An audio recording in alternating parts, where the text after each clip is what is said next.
Bandwidth provided by Recursive Squirrel Interactive. Video conferencing provided by Pluot.co. Episode 484, Viewability Standards.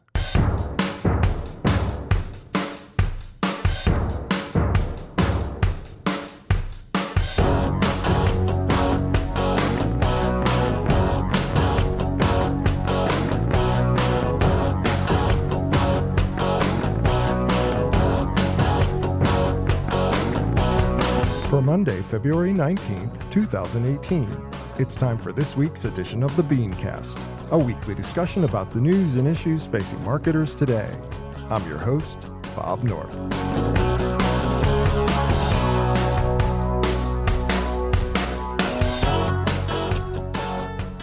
Thanks for joining us.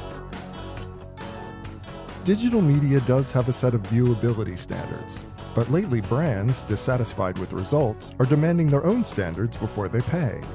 Are they in their rights, or should they be seeking a new standard if they are unhappy? Tonight we'll discuss. Also, why agencies are reducing their South by Southwest spending, the value of scannable shelf tags, Bitcoin mining instead of ads, plus this week's Ad Fail 5. That's the lineup. Let's meet tonight's panel.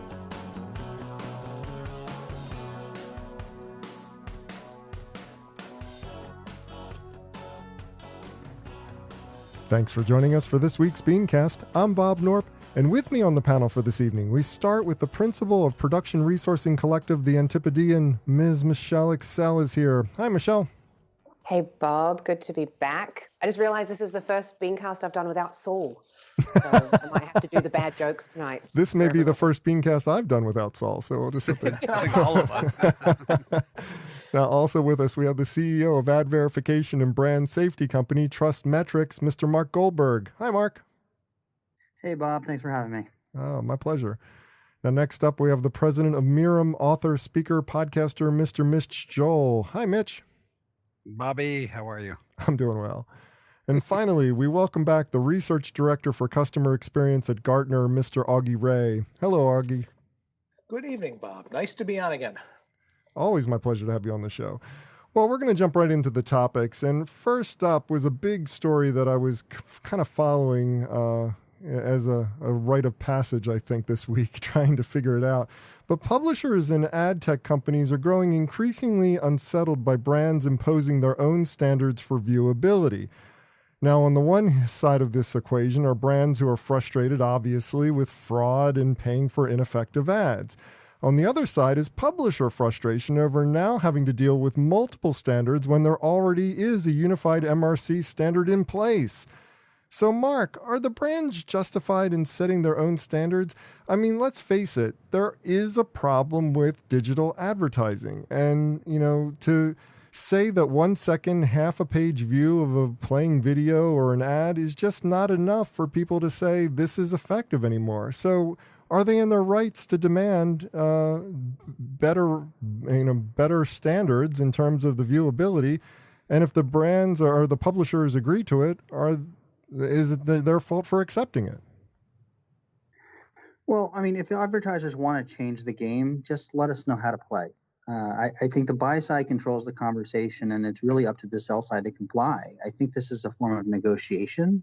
It's common sense at the end of the day that they want it to be viewed. It's the complexities around this. I mean, IAB and MRC have worked long and hard around a lot of the nuances of viewability.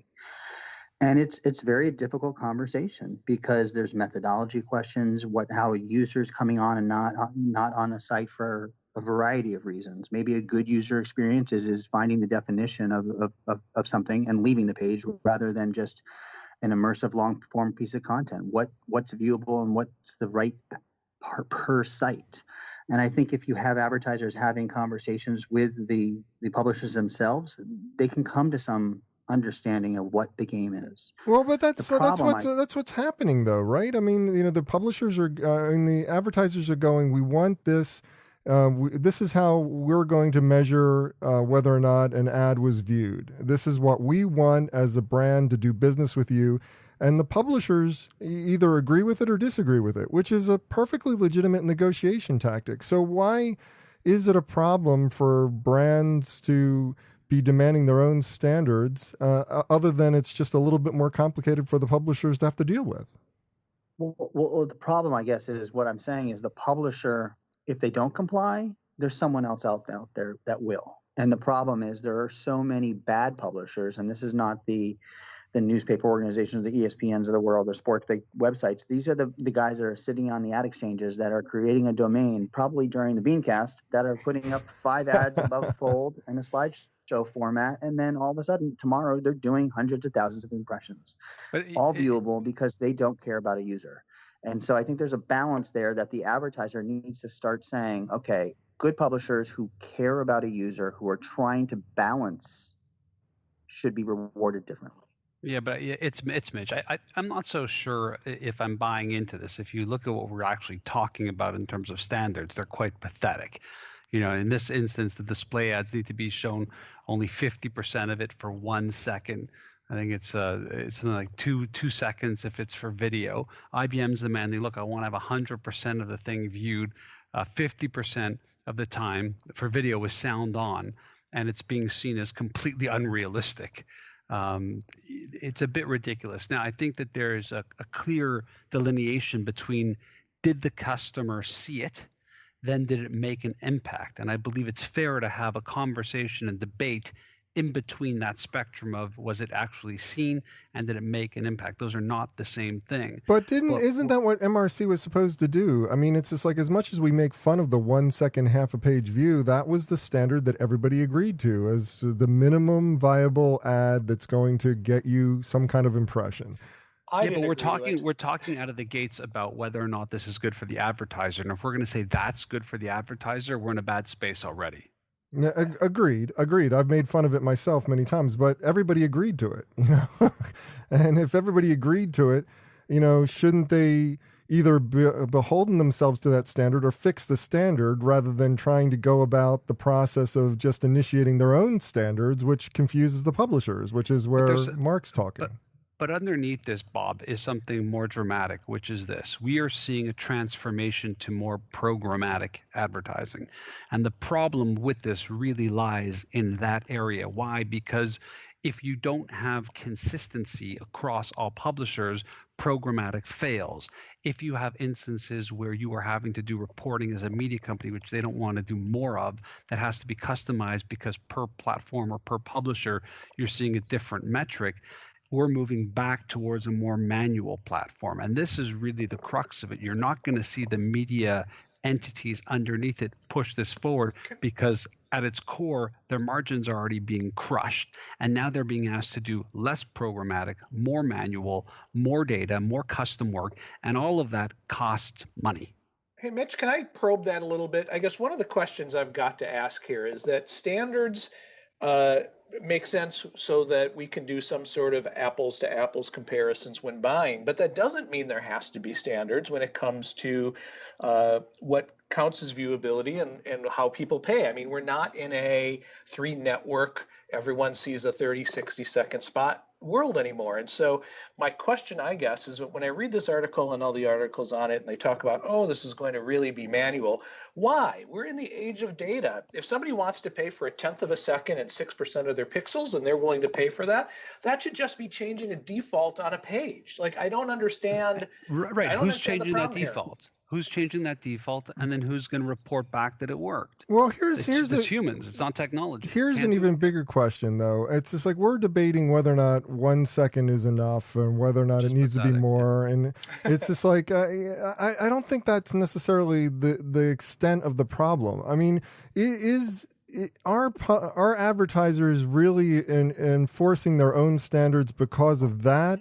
Or are they enforcing their standards because of the gamesmanship going on by a lot of publishers? And I'll give you a perfect example, something that I experience like at least 5 times a week, which is you hit the paywall or you hit the premium section of a site, they load up all the ads with the minimum viable view of 1 second, at least a half a page viewable of all the ads they can, and then they flash up their paywall screen.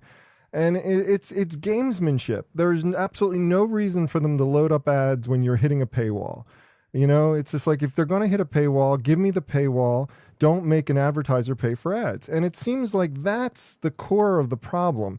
It's that everybody is playing games with the advertisers instead of dealing with them honestly. I mean, just 2 weeks ago, was it, right? Newsweek was caught and buying half their traffic. That's the things that advertisers are reacting to, right?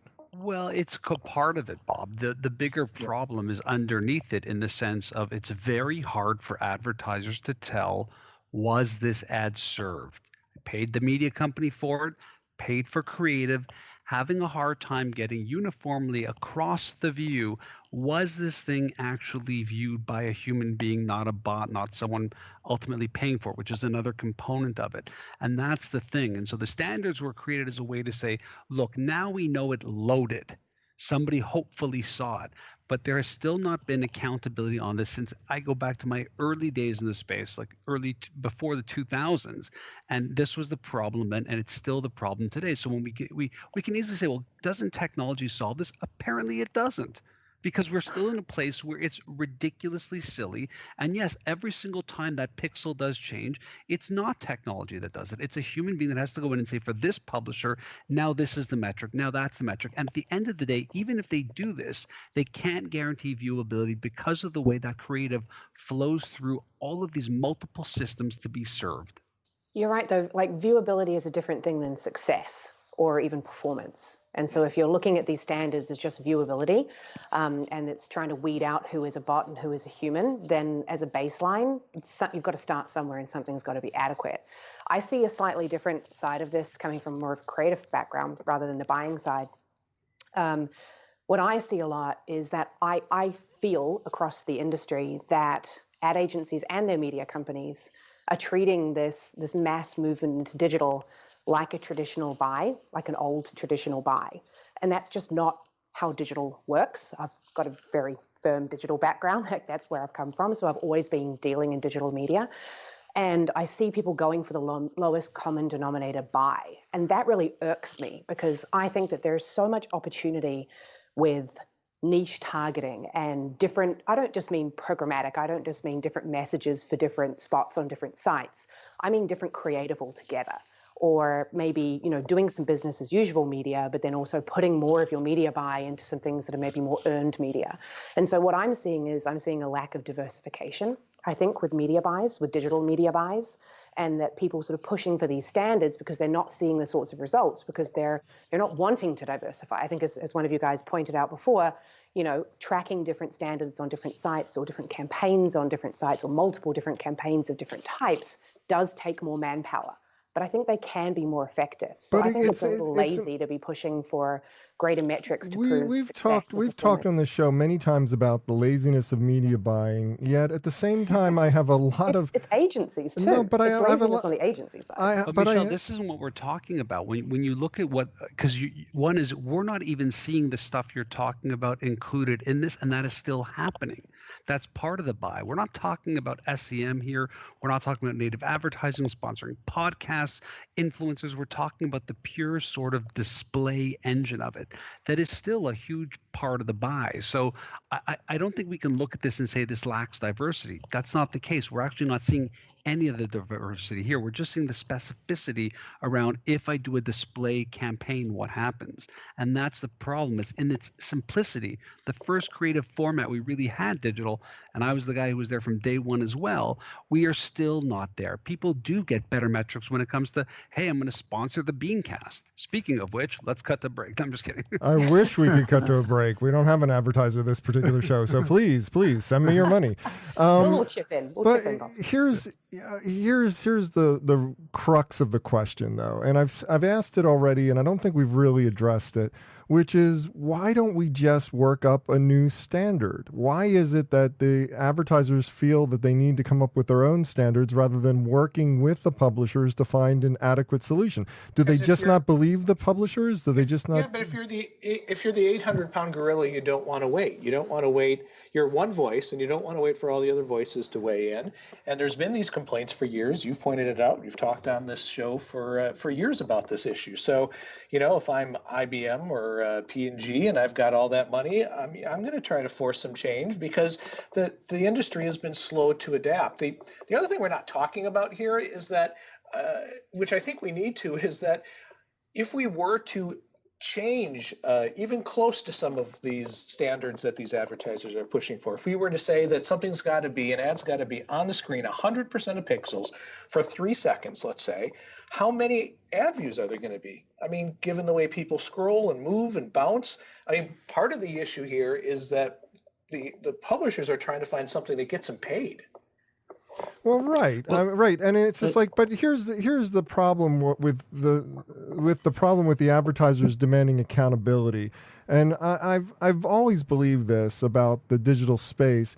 Digital shot itself in the foot from the beginning by saying that we were more measurable than other media, and because of that, they made themselves accountable in the craziest way. I mean, when you're doing television advertising, we already know that half the audience walks out of the room and goes get a beer or goes to the bathroom. Yet we still pay for all the impressions that we're supposed to pay for.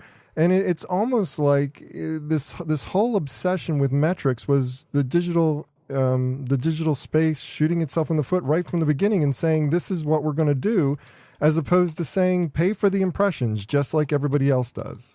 And that's by the way, that's why I think there's a difference between this viewability and then performance and success. And I think it feels like people are getting their knickers in a knot. Sorry, panties in a wad is the American term of saying that, about performance at the end. Underneath, that's what it feels like to me. I don't think that it's not. It's about viewability. And, the viewability, if the MRC and IAB and everyone else got together and did these standards, then, it doesn't guarantee, this is not success. This is, was it viewed or not? And I think Michelle's spot on. I think Michelle is spot on when you talk about who is it, Bob. Like, to answer your question very directly, someone who sat on the board of directors in Canada for the IAB. Clearly, the IAB, with all of their reach and law bringing capabilities within the publishing community, could take the lead. And I'm not pointing my finger at Randall or anyone else on the team, but that is specifically the domain that they've occupied for what, 10, 20 years. So I think that that's spot on. I also think Michelle is really right. Like, every time we talk about the true question is, did the customer see it? It traipses into, did it make an impact? And again, that was my point out of the gate. Those are not the same things. Let's get through, did they see it? We could figure out the impact later. Yeah, absolutely. And if you want to be buying ads based on impact, make that clear. Don't be... Buy search ads that are transactional. Right, exactly. Diversify your campaign creative.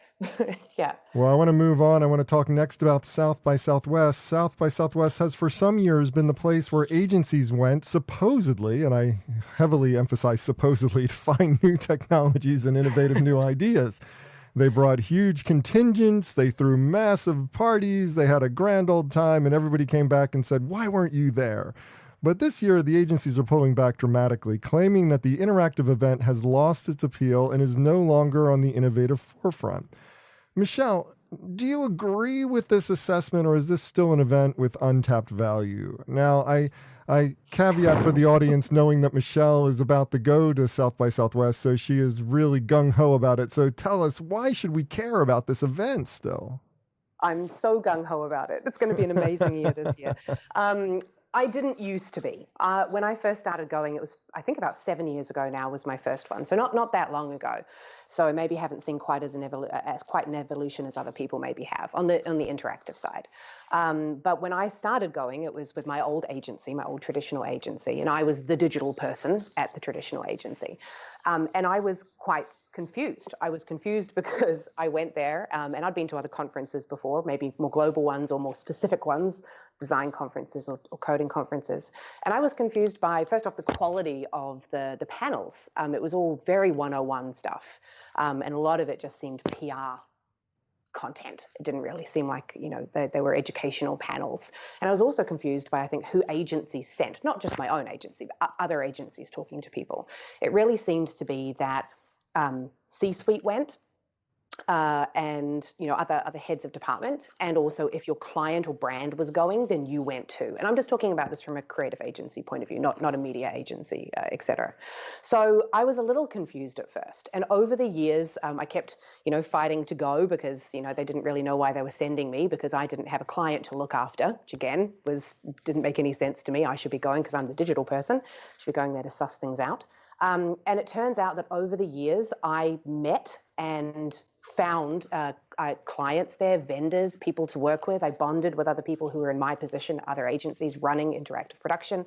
And it proved to be, over the years, incredibly valuable. We would end the day, a lot of us who were like-minded, and compare notes about what we saw, more so around the hot air that was maybe being blown around these subjects. And it was more of a meeting of minds than the conference itself. But over the years, I started to see agencies pull back on sending more production-focused people and only sending salespeople or account people chasing those brand clients. And I think that this is a self-fulfilling prophecy. I think that agencies are not seeing the value in it anymore because they were not treating it the right way to begin with, necessarily. I'm going now because I now have my own company, and I go there because I meet incredible people. One of the client companies that we work with is a startup.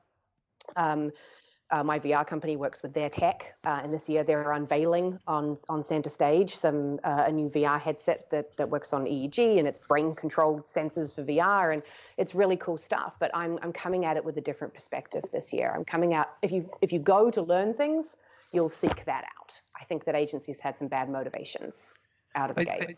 I think we've just had I think we are just coming into a different time right now. And I think that different time is one where, especially the bigger agencies that sit within the holding companies like we do, that budgets are being watched, they're being scrutinized in different ways. When I read the article that it was somewhat driven by this conversation, it really felt to me that it's less about the fact that it's lost any form of innovation at South by Southwest, and more like we really need to justify it more than ever. We are seeing a transition in terms of where these sort of digitally centric people are going, whether it's, we've seen some CES direction movement, definitely seeing stuff like Adobe Summit, IBM, Salesforce type of events where you're getting similar types of people together at mass and able to really dig into technology and innovation and where things are at. And generally that's sad. It's always good to be part of a large gathering. And that's just sort of the nature of it's going. I think it really is more budget and economics and just diversification of these agencies needs to be somewhere than the sort of annual pilgrimage to Austin. So what I think it became a pilgrimage. That was the problem. I don't think that I don't think that the 90% of the people who were sent actually came back with any sort of different perspective on innovation. Maybe a good understanding of the industry as a whole, and certainly good networking and catching up with people. But I don't know that they ever really treated it as pure innovation. I think if they would have been sending tech leads and creative leads and other people. That gets to the heart of the problem, I think, Michelle. And it's just like, and I think that's what many of the agencies are starting to come to terms with, is that it may be a great place to connect with people of like-mindedness, but the way it was sold in was that it's bringing about innovation within the agency. It's connecting us to new innovative platforms. And that was happening like once every 4 or 5 years. It wasn't happening every single year. It was happening every year. It was happening every year for me. It was happening every year for me, who was going there seeking digital connections because I'm a digital tech person. So I used to go. I stopped going. I called it spring break for geeks. It was fun. Everyone got drunk. They acted like they were on college kids on 6th Street Avenue. I can't remember. You're too drunk, Augie. There was alcohol. But you had trouble getting into sessions. We live in a digital world. We don't need to go to Austin or someplace to learn about new tech. And I just wanted to jump in at that point that you were talking about, when things got launched, but there was a period when cool stuff got launched, and and it really connected. Twitter got launched at South by Southwest famously in 2007.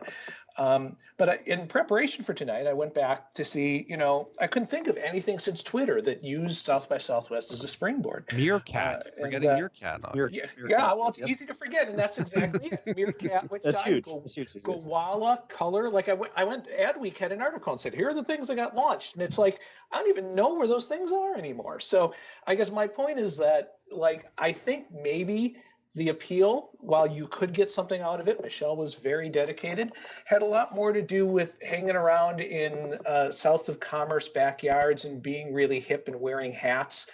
And it wasn't necessarily about, about really having a meeting of the minds. And my friend Jeremiah Yoying would always like to point out whenever I criticize South by Southwest that it's not a conference, it's a festival.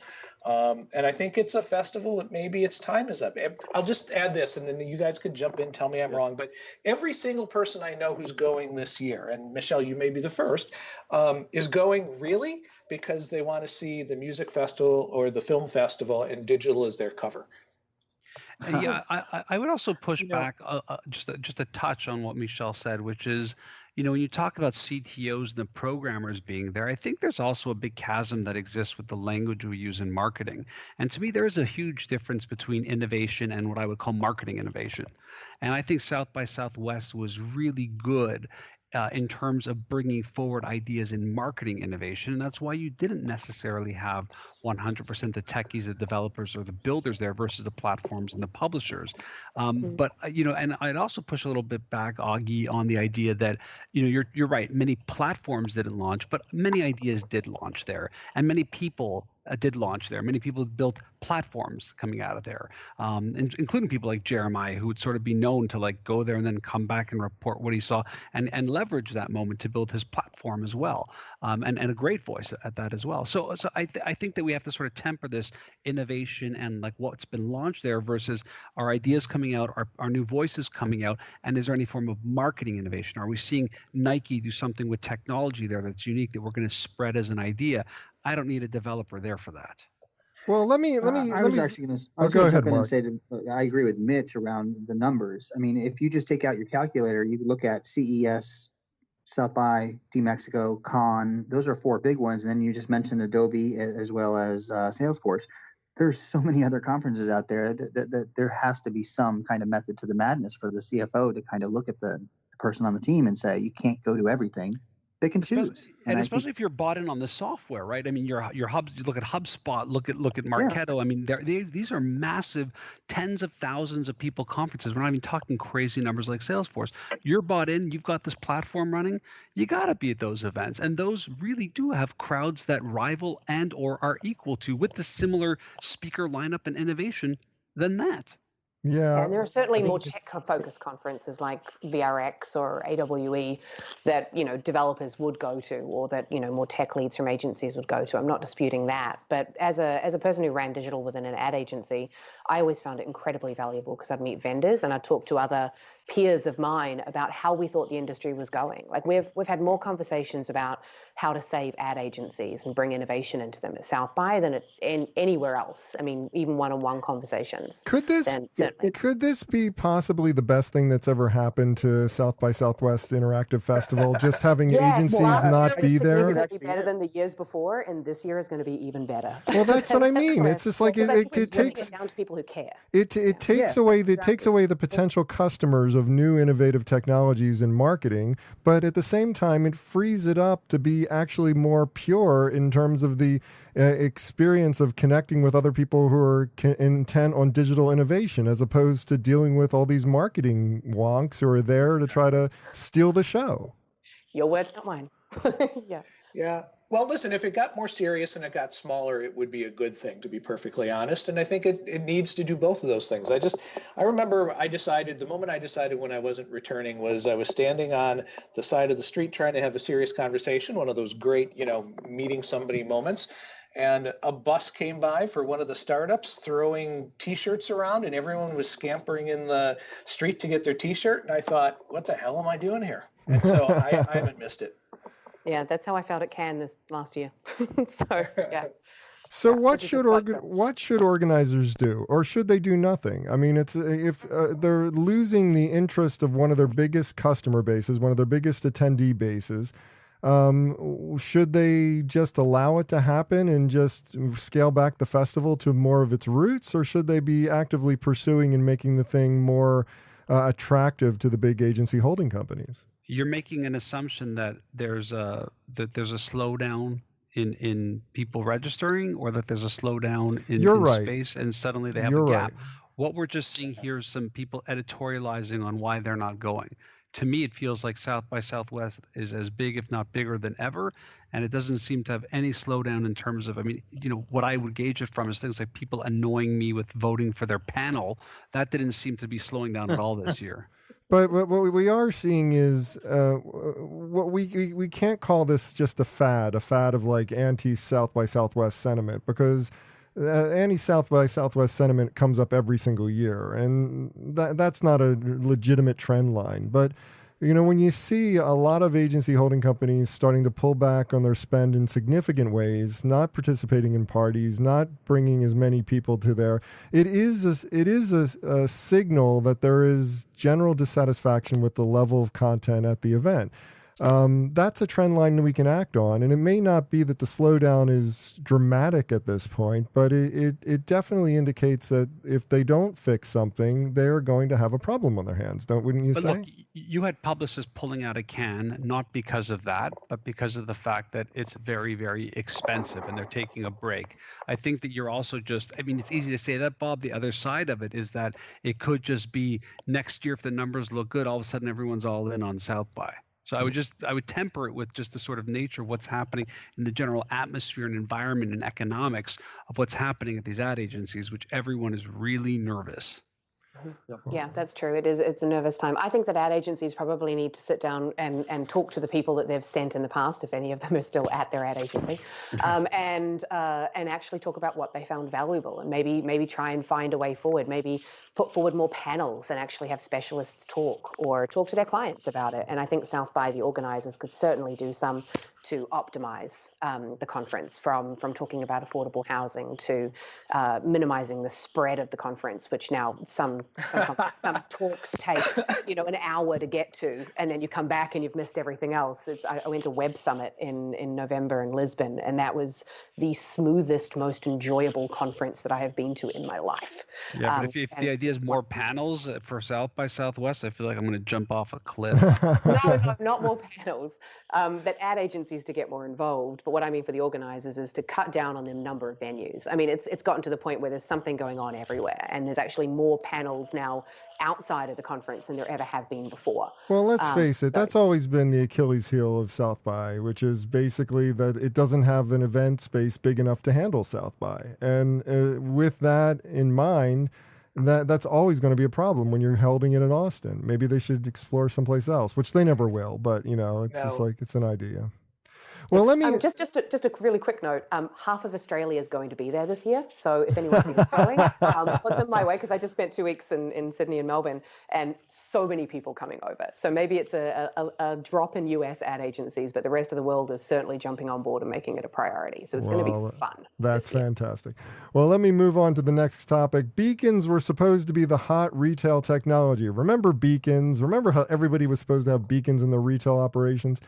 But as beacons continue to struggle to find their place and continue to struggle to maintain battery life, retailers have a new shiny object with scannable shelf tags. Mitch, obviously the tags tactic reduces intrusion. You don't have this Bluetooth-enabled beacon suddenly beaming coupons to your device, and it doesn't require you to actually have to download an app. But does it really give consumers what they want? Is this something that is meaningful in the in-store experience? Look, I really wanted to hate this, Bob. And you've known me long enough to know that would be the slant I would take. I saw this and my eyes were just flashing. Oh my God, they're doing QR codes. Oh my God, they're doing QR codes. This is a terrible idea. And as my friend Scott Stratton says, right, QR codes kill kittens. We don't want to do that. But there is a couple of dynamics at play here that make this a more transitory technology until we figure out what is going to work. Many years back, I wrote an article about high frequency pricing. And the theory was just based off of what I was seeing with high frequency trading on Wall Street.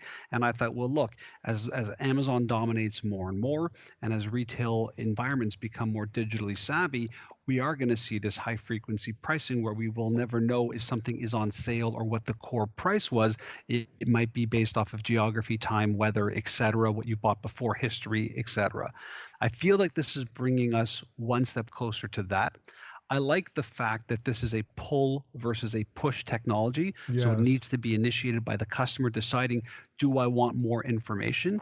I like the idea of dynamic pricing, but I like the fact that if I am standing in the store staring at something and just by hitting a button on my smartphone, I can see things like reviews, what else this goes well with.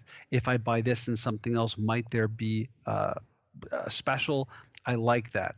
The problem, of course, is can we build this into a consumer habit? Can we actually see any level of adoption? So when you think about it, it's complex, it's not easy, but if they tie this in to your loyalty card, which we're seeing more and more people handle on their smartphone, and if they get really good with a smart integration of this so that it's not annoying or brutal, but they tie it in with some form of utility, a shopping list, a map of the store, you sort of know what I bought in the past, and so this is a better route for you to take. You could start seeing this becoming something really valuable. And I think the other reality is, look, we are heading into the twilight of physical print in stores. We are moving towards this place where everything is digital, and you're not going to have those sort of little stickers and weird end caps and stuff like that. So all roads point to a place where this could be extremely dynamic if done well.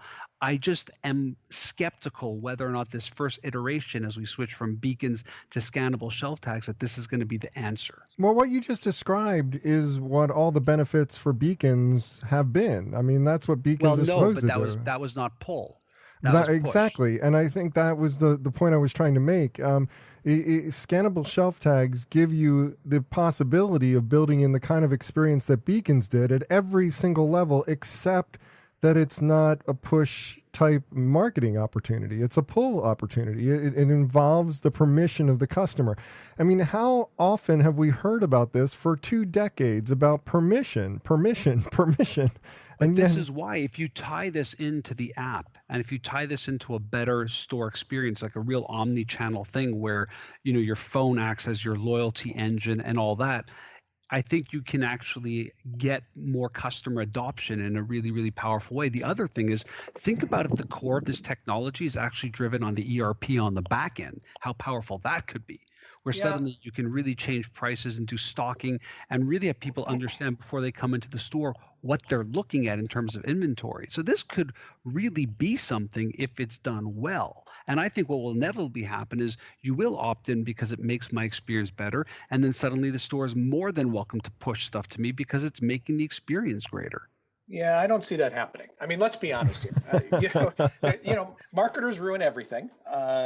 They get access to your phone number. They call until we, beg for a law to be passed, right? They get access to your email. We put filters up. They get access to your browsers. We install ad blockers, which we're going to talk about in the next part. I've been hearing all of this for, as you point out, decades, this idea of personalized, value-added web where everyone's going to have brands push exactly the right offer at exactly the right moment in exactly the right place. But there is no future history where consumers are going to load 500 apps on their phones to match the 500 brands in their life and get a great experience. The only way we're going to get a great experience is with a third party that we trust doing the negotiation for us. And I almost see this being GAFA, Google, Apple, Facebook, Amazon all over again, because every brand will do what's right for that brand. You just said it, Mitch. You talked about, wouldn't it be great if it got tied into the ERP? But the fact of the matter is that every time somebody walks into a grocery store, they don't want to get bothered 58 times as they walk down 16 aisles. And so but that's the win here, Augie. The win here is if it's not that, right? The win is that if the people doing this turn it into information, not ads, they turn it into after channel. No, but You're right. The win is that a brand gets it absolutely right. You're absolutely right. But the problem is that most brands won't get it right. And in order to find out if a brand got it right, you have to install first. So will a couple brands rise to the top? We all know Starbucks does a nice job with their mobile app. We all know that Chick-fil-A does. There are a couple of examples, but most brands will not have the patience to get that access and say, you know what? If the right time and right place and right time doesn't come for 4 months, I won't serve anything up to that individual. It's not the way marketers think. I'm thinking more about things like, and we've seen great executions on this in terms of grocery stores and pharmacies. And while I agree with you, it hasn't hit the Walmarts and Targets of the world. If it could, and I'm hoping in a world where the cost of deploying this is cheaper than print, which is what we're getting at, which is why we're seeing more and more digital signage, I think it's an inevitability. Now, you're right. Does it get completely polluted by people pimping specials everywhere you walk? The customer will then shut those notifications off. But if it's done the way I've seen it being done at grocery stores, pharmacies, Starbucks, I think this could be gargantuan. Well, here, let me put forward a scenario that is more in line with what Augie's saying, because I think I agree with you, Mitch. I see this as a tremendous opportunity to do what Beacon's promised to do, but do it in a permission-based fashion. But I think what Augie's saying, if I can translate for you, Augie, is that essentially that a marketer will capture information and will misuse the information that they've captured in egregious ways and ruin the entire experience. You know, once the consumer realizes I scan these shop tags and suddenly I'm inundated with ads for the next 3 months, they're just not going to want to do it. And that's the big concern, I think, for the customer experience. It's not the initial opportunity to give a permission-based tool for them to get the information that they want in a contextually relevant way. It's what marketers will do with that information going forward that's the more concerning thing. Wouldn't you agree? Wouldn't I agree? I mean, I'm the one who's usually banging that drum here on the show all the time. Of course, I agree. I'm just saying that I would rather have this than the situation we're in with beacons, which are completely ridiculous. So initiate with the customer being tied into my loyalty card, or me even engaging in the app. Start from there and build. If we're just talking about who's going to ping who more, harder, and faster, you know where I sit on that. Yeah, no, I see that there's a definite opportunity here, and I think there's also a way to phase into it. I think that, you know, like you said, Kroger or, you know, other retailers who are starting to play in this space, I think they really need to lead it for a start. There's got to be value to the end consumer. And so if you start with a pilot project with either a highly engaged group of people, or you start at a certain store, or you start with something that's on its way to being fully NFC based. So maybe if you start with actual display screens on shelf and see if people would interact at certain places throughout the store. I think that there's definitely ways to test this out and start going in the right direction along the way. And we've even seen that with some augmented reality retail campaigns. We've been working with Marvel and Walmart for the last 8 years doing some AR-based campaigns when Marvel movies come out, and we've seen some incredible results. Those learnings could go into campaigns like this, loyalty-based campaigns.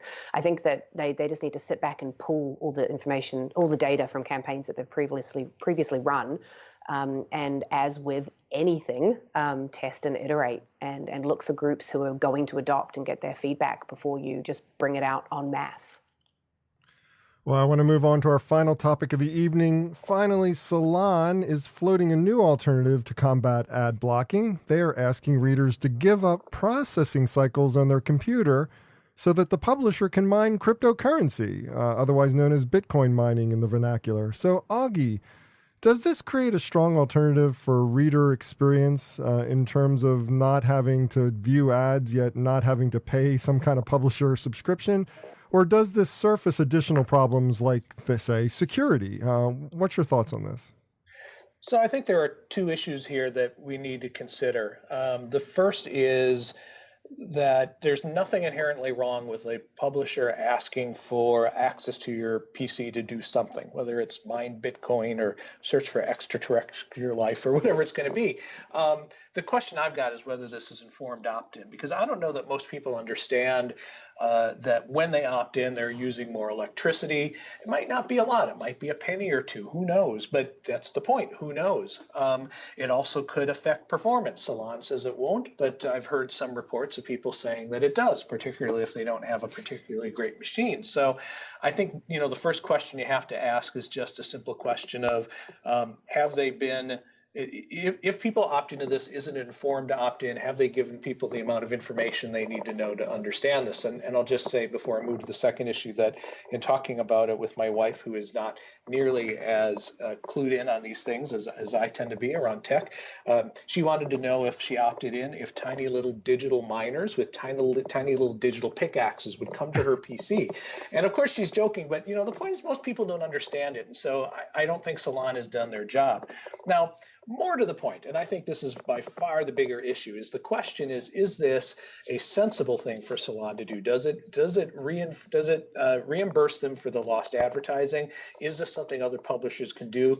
And I did a little math, and I don't think that Salon, if it gets 1.6 million visits a month, which is what Quantcast says, and if people spend an average of 2 minutes and 26 seconds on the site, which is what Alexa says, and if 100% of those visitors did this, I don't know that they would earn more than several hundred to maybe $1,500 a month off of this. So this is in no way, every place I've seen that this has been experimented with, there's a platform out there called CoinHive that allows publishers or site owners to do this. People will say that it cuts the revenue from advertising by 80% or more. So this is not a viable, scalable solution. And knowing that, what I think this is just another way for Salon to try to get people to, of course, turn off their ad blockers. I say good on Jordan Hoffner, the CEO, for doing this for one reason. I completely agree with Augie that there's no monetization scheme here. But what it did do is two important things. One, it created a flurry of PR around this idea that we need to seriously keep talking about, which is how are these people going to get paid? How are we as a society going to move forward if we cannot monetize that level of journalism? It's a problem. I was listening to Howard Stern the other week, and they were talking about how all they do is skip their ads, and Baba Booey was saying how he hasn't watched an ad in forever, and they were laughing about how stupid it is, like who watches TV with ads. And I'm sitting there going, am I the sucker for paying $40 a month to listen to him that has commercials on it? That has commercials on it. Like, how does he think he's being paid exactly? It's not just subscriptions anymore. They run tons of ads on that show, and he made his entire living on advertisers paying so that he could have his show on the radio at the time.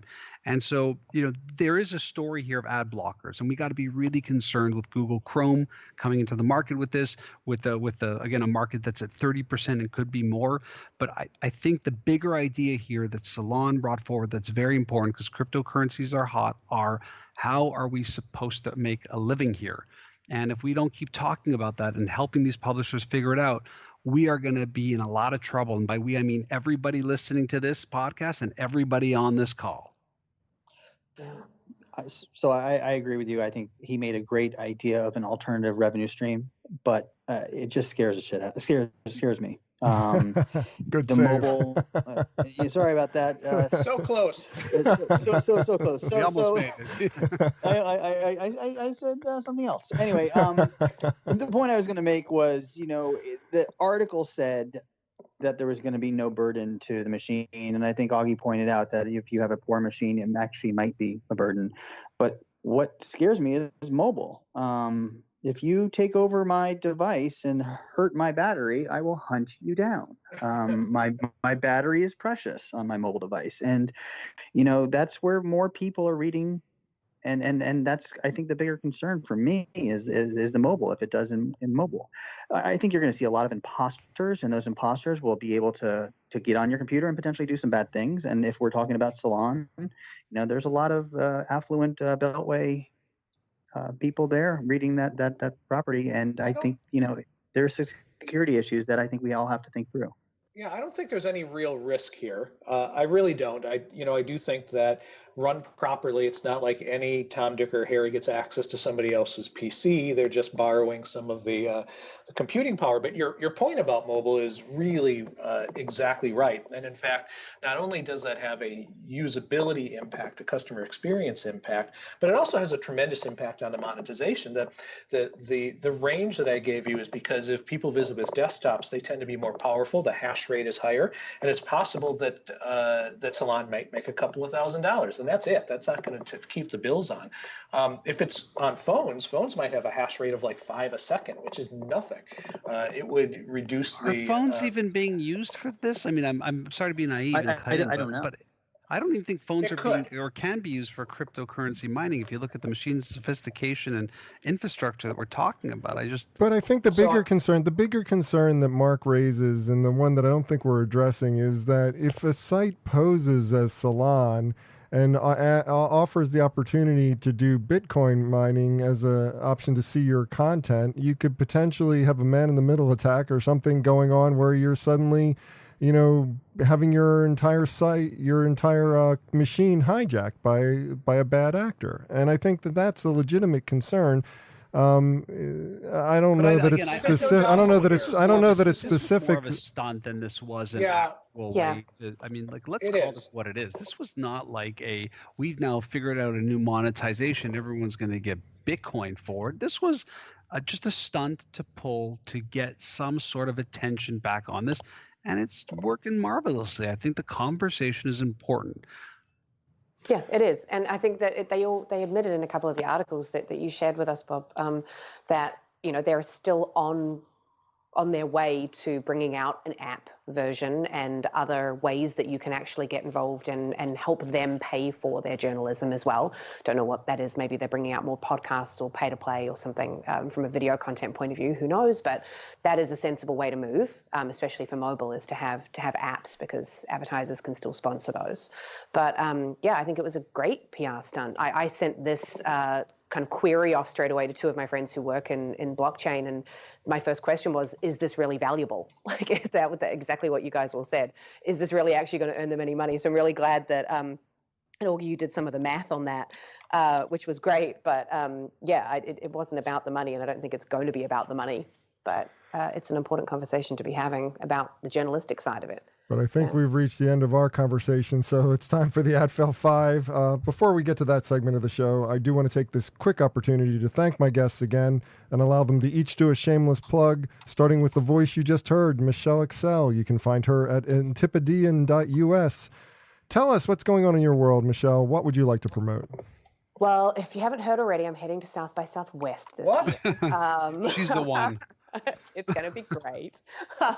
If anyone is, look me up. I have an easy name to remember, Michelle Excell. We're having a lot of fun right now, starting to branch out and beyond ad agencies and brands, starting to really pick up and work with some of these startups like Neurable and Storyful and all these other guys who are doing really, really cool things in the tech and hardware space. So I'm just really glad that, being, a collective of production companies, our horizons are expanding. So if you've got any questions about AR, VR, anything like that, look me up. Fantastic. Next up, we have Marc Goldberg. You can find him at trustmetrics.com. That's the home of a fantastic ad verification and brand safety site platform, I should say. So tell us what's going on in your world, Marc. What would you like to promote? Sure. If anyone is in the client or agency side looking to create a scalable whitelist for programmatic, we're the planning tool, and I can help you. I almost put the BeanCast tonight on the blacklist, but we can help you stay away from hate, fake, fake news, and vulgarity.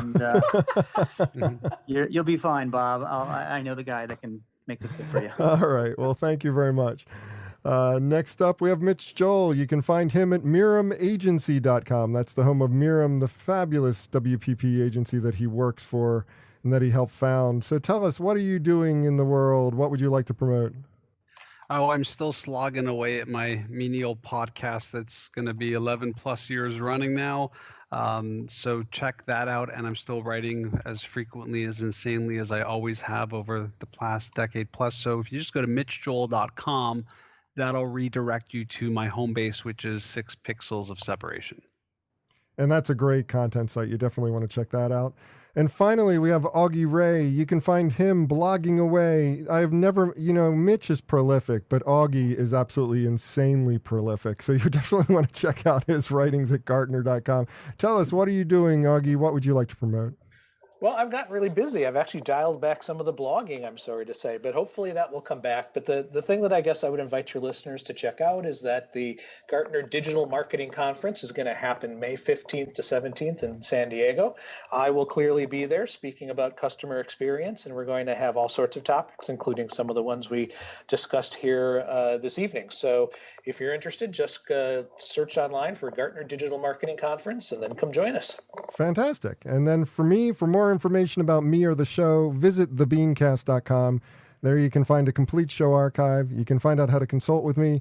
And of course, you can find out how to advertise on this program. So check it all out at thebeancast.com. And now it's time for the Ad Fail 5, a rundown of the lowest moments in advertising, marketing, and public relations from the last week. And first up, Facebook assured us, Augie, they assured us that their Messenger for Kids was built in consultation with independent experts. Except now we discover that the experts were all funded by the social network themselves. I, for one, am shocked to find gambling goes on here. I don't know what to say about this. Oh, my gosh. Well, next up, the New York Times announced the addition of a new opinion writer, then fired her, Michelle, the same day when the internet showed them her tweets. Vetting at its absolute best, wouldn't you say? She, to be honest, from what I've read, she was pretty upfront about it. She was pretty upfront. There was nothing about it. She wasn't hiding anything. She did not hide anything. She didn't take down her tweets. They were all out there. You could have searched them. You could have found out.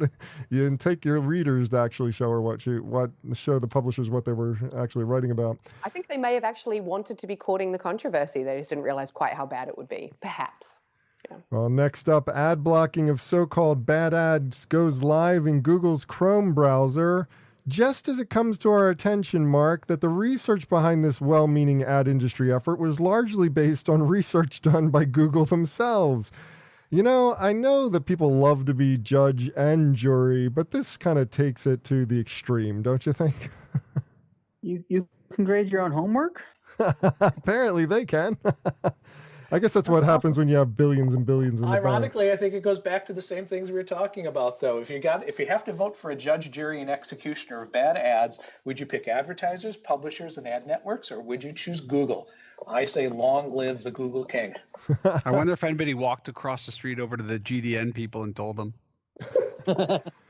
Well, next up, an NBC Network's Olympics analyst managed to get himself fired for claiming that South Koreans owe their technical prowess to Japan, ignoring the fact, Mitch, that Japan invaded them and occupied them with a brutal regime for like 35 years. So, it's kind of like a completely tone-deaf statement when you think about it in context of what the relationship between Japan and Korea actually is. I found this almost as ridiculous as the myriad of newscasters who kept getting in trouble for calling it PF Chang's. And finally, Wait, I have to ask though, if it affects NBC's ratings, would anyone notice? Right.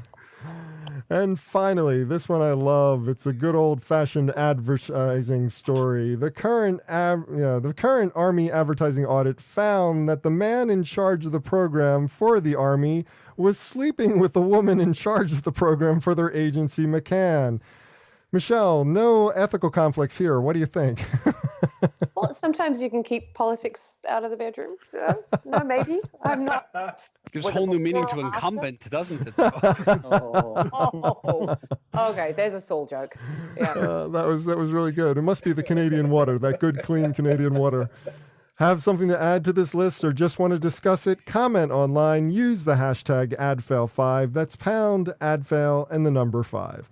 Well, that does it for this week's show. If you'd like to subscribe to this podcast, visit our website at thebeancast.com and click on the subscribe link. If you're an iTunes listener, we've also provided a direct link to the iTunes Music Store, or just search for the BeanCast in the podcast directory of iTunes. And whichever podcast directory you use, when you subscribe, please leave us a review. Got a comment? Have a question? We'd love to hear from you. Just send your emails to beancast@gmail.com. Opening theme was performed by Joe Seibel. Closing theme by C-Jax. Thanks for listening. I'm Bob Norp. We'll be back again next week. Hope you'll join us then.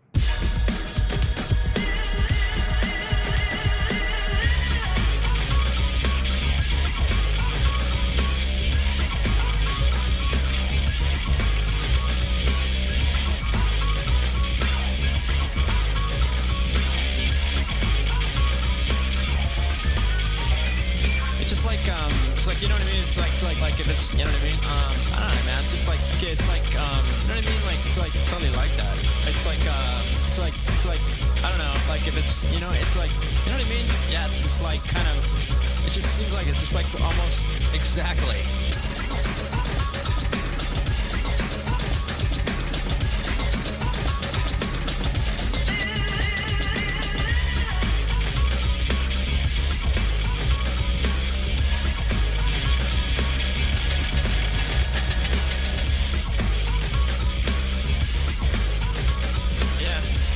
It's like exactly. Yeah.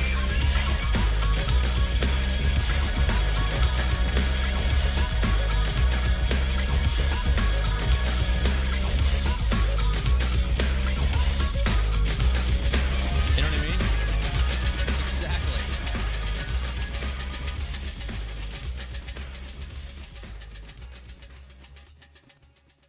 Cool beans.